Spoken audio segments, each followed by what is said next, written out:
Bene data bakundwa b'umwami Yesu Kristo, mwese abakurikira izi nyigisho tubahaye ikaze mu biganiro bya Saveur Divine. Ibi biganiro mu bitegurirwa n'abavugabutumwa bwiza batandukanye, akaba ari umuhamagaro ugendera ku ijambo ry'Imana byanditse mu gitabo cy'ubutumwa bwiza uko bwanditswe na Matayo ibice 24 umurongo wa 14. Kandi ubutumwa bwiza bw'ubwami buzigishwa mu isi yose ngo bube ubuhamya bwo guhamiriza amahanga yose, nibwo imperuka izahera ko ize. Ibi biganiro mubikurikira ku channel ya YouTube yitwa Saveur Divine. Tubifurije kugubwa neza. Imana Data ari nayo So ibaha umugisha.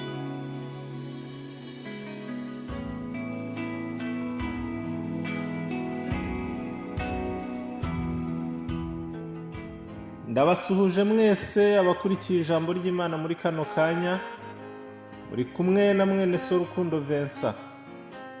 Muri iki cyumweru dufite insanganyamatsiko igira iti guhigura umuhigo. Mbese umuhigo ni iki? Umuhigo ni ikintu umuntu yiyemeza gukora. Hano mu buryo bw'ijambo ry'Imana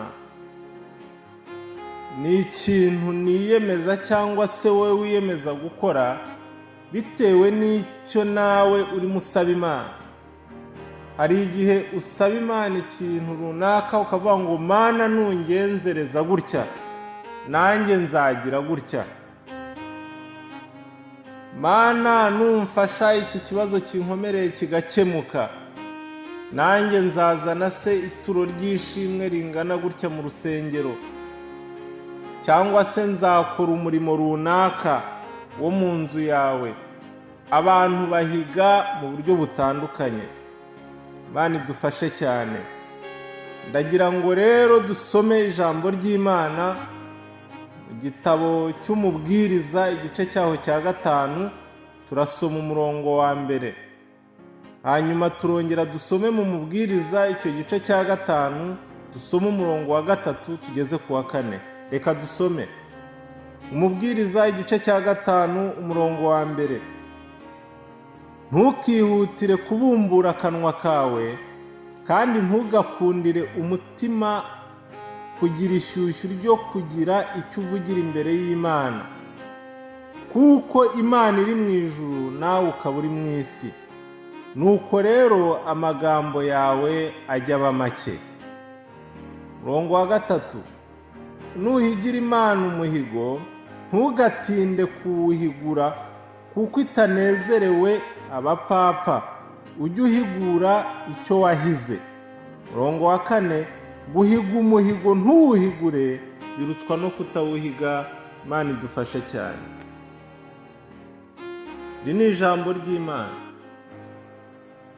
Iyo duhiga imihigo imbere y'Imana tubumbura akanwa kacu tukavuga. Ariko hano haratubwiye ngo ntukihutire kubumbura akanwa kawe, kandi ntugakundire umutima wawe kugira ishyushyu ryo kugira icyo uvugira imbere y'Imana, kuko Imana iri mu ijuru irakomeye, naho wowe uri hano mu isi. Ngo nuko amagambo yawe ajya aba make. Hari igihe tugira ibibazo bituremereye, rimwe na rimwe tugahiga n'imihigo ikomeye, byamara no gukemuka ugasanga biratunaniye no guhigura ya mihigo, cyangwa se tukabyirengagiza. Ariko hano ijambo ry'Imana mu gitabo cy'umubwiriza harakugira inama.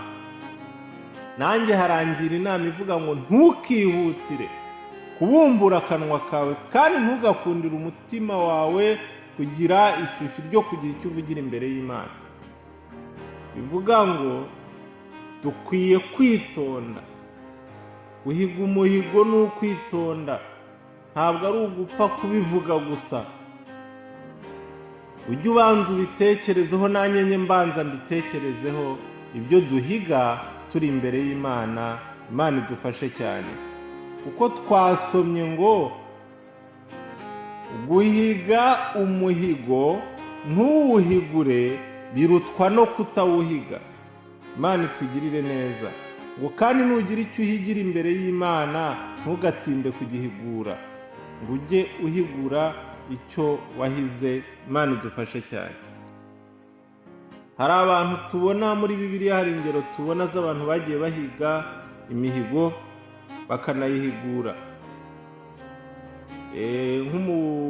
Uwitwa Hana yari afite umugabo, barabana, ariko ntiyigeze abyara, abura urubyaro kandi igihe kirekire, bitewe n'ukuntu yasengaga afite umubabaro, bimutera guhiga umuhigo. Dusome ni muri Samweli wa mbere, igice cyaho ni icya mbere, umurongo wa 10 kugera ku wa 11.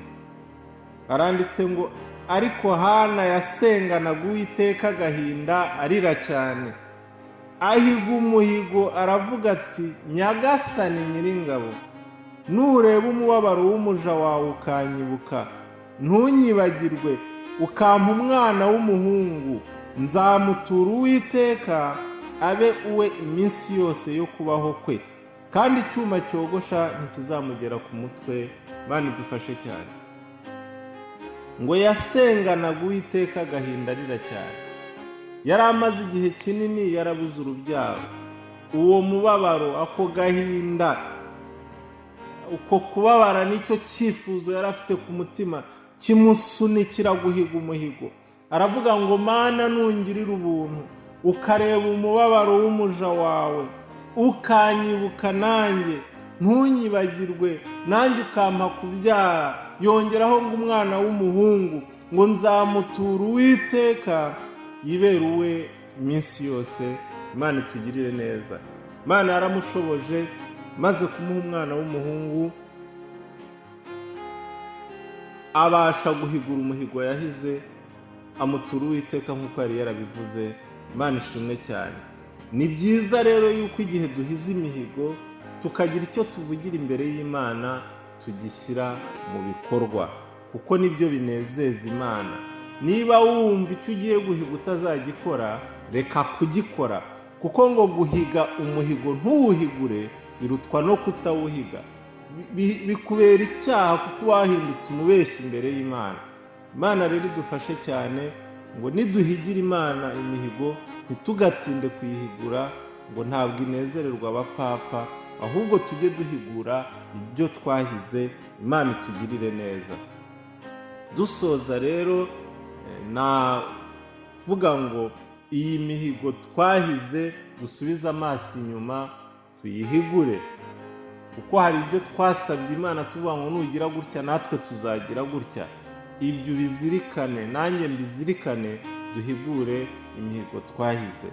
Kandi nkanakugira inama, nanjye nigira inama, ngo nitujya guhiga imihigo tujye tubanza tubitekerezeho neza, kuko ijambo ry'Imana ritubwiye ko guhiga umuhigo imbere y'Imana, ariko ntuzawuhigure ngo birutwa no kuba utarigeze uhiga wa muhigo.